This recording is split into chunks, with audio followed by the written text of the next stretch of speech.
Le concours littéraire jeunesse Les Courants du Fjord est de retour pour une 7e édition et on vous le présente ce matin en compagnie de la marraine pour cette édition, Madame Marjolaine Bouchard, une écrivaine qu'on connaît très bien.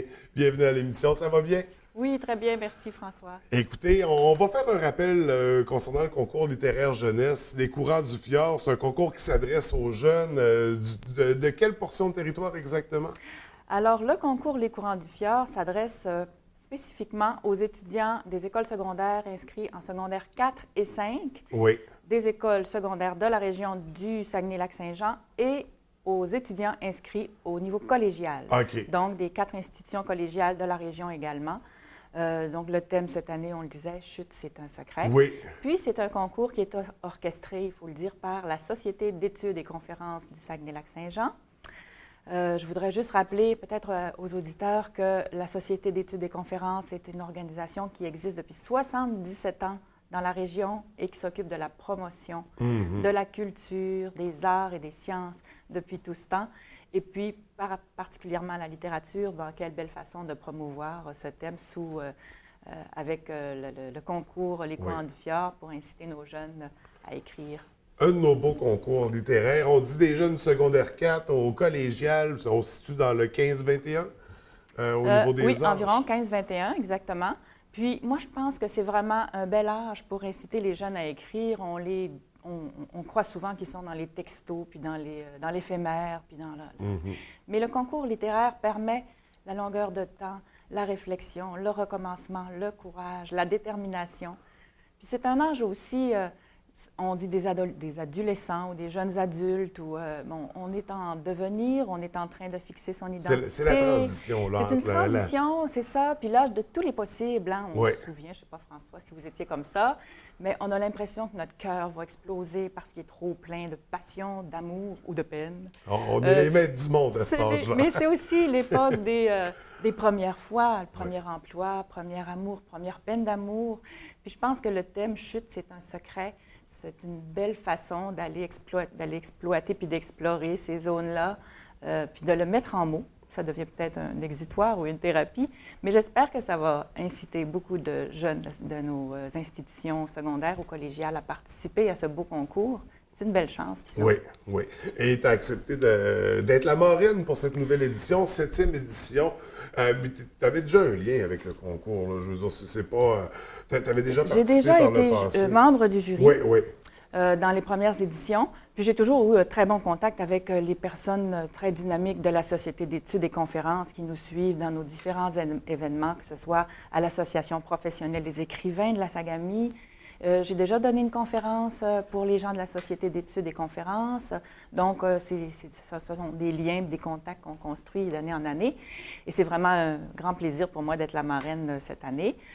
Et puis, je peux parler aussi des prix qui sont offerts, peut-être. Oui, mais juste avant, on va reprendre le concours Les Courants du Fjord au niveau de la participation. Parce que l'on connaît le thème, Chut, c'est un secret. Donc, les jeunes sont appelés à participer. Comment on peut soumettre un projet? On attend quel format exactement de D'accord. texte? Alors, les participants doivent s'inscrire sur le site de la Société d'études et conférences. Oui. Le formulaire d'inscription est là et tous les règlements. Le texte à produire, on dit entre 1200 et 2000 mots, ce qui correspond à un texte de 3 à 4 pages, sous le thème, Chut, c'est un secret, et aussi un texte original, bien sûr, et unique, dans un français quand même de bonne qualité. On suggère évidemment aux jeunes participants de se faire relire, soit par un professeur ou par quelqu'un qui va pouvoir les orienter, les corriger exactement. pour certains aspects. Et alors, ils déposent leur texte.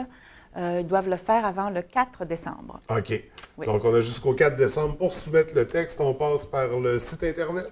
Il y a une adresse courrier Oui. où il faut envoyer en format papier pour envoyer les textes. OK. Donc, une copie papier. Est-ce qu'on a un côté anonyme dans tout ça ou est-ce que le jury connaît les auteurs au moment de la sélection?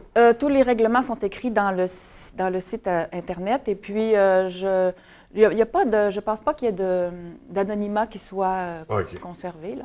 Et puis, il va y avoir un jury de 3 membres qui va se pencher sur les textes soumis Donc, des gens qui sont quand même très confirmés dans le milieu littéraire, qui s'y connaissent bien.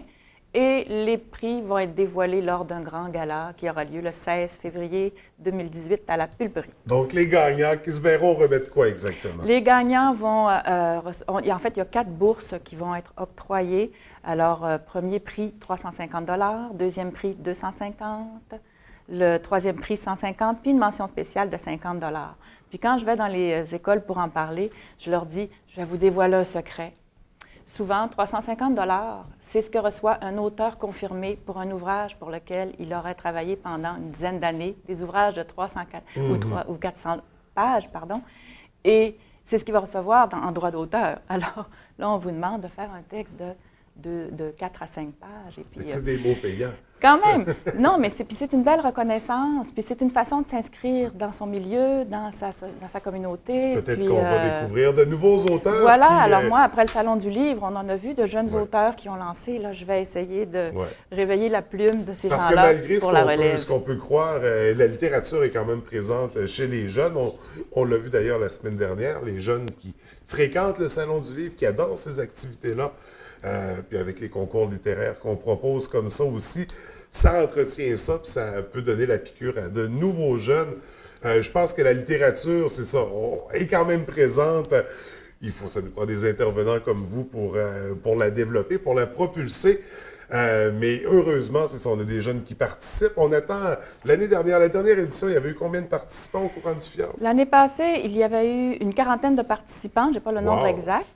Et puis, là, cette année, on espère encore en recevoir davantage. Peut-être atteindre le 50, on verra. Oui, je voudrais, avant, je ne sais pas, mais je pense que c'est important aussi de nommer nos commanditaires pour ce fabuleux concours, alors que je vais nommer ici. Alors, on a l'Université du Québec à Chicoutimi, le Cégep de Chicoutimi, la Commission scolaire du Saguenay-Lac-Saint-Jean, la Caisse des Jardins de Chicoutimi, puis les députés de Jonquière et du Lac-Saint-Jean, M. Sylvain Gaudreault et Alexandre Cloutier, qui, eux, en tout cas, tous ces gens-là nous permettent de pouvoir offrir à nos jeunes écrivains les bourses en question. Donc, merci aux partenaires qui rendent possible ce concours. On a jusqu'au 4 décembre, c'est bien ça, pour soumettre notre texte sous le thème « Chute, c'est un secret ». Un beau concours, une 7e édition. On attend de nombreux participants. Écoutez, Mme Bouchard, merci d'avoir accepté ce rôle-là pour ce beau concours. Merci d'être venue nous en parler. Puis on est convaincus qu'il va y avoir de nombreux participants encore cette année. On l'espère. Merci, François. Merci. Je vous souhaite une belle journée.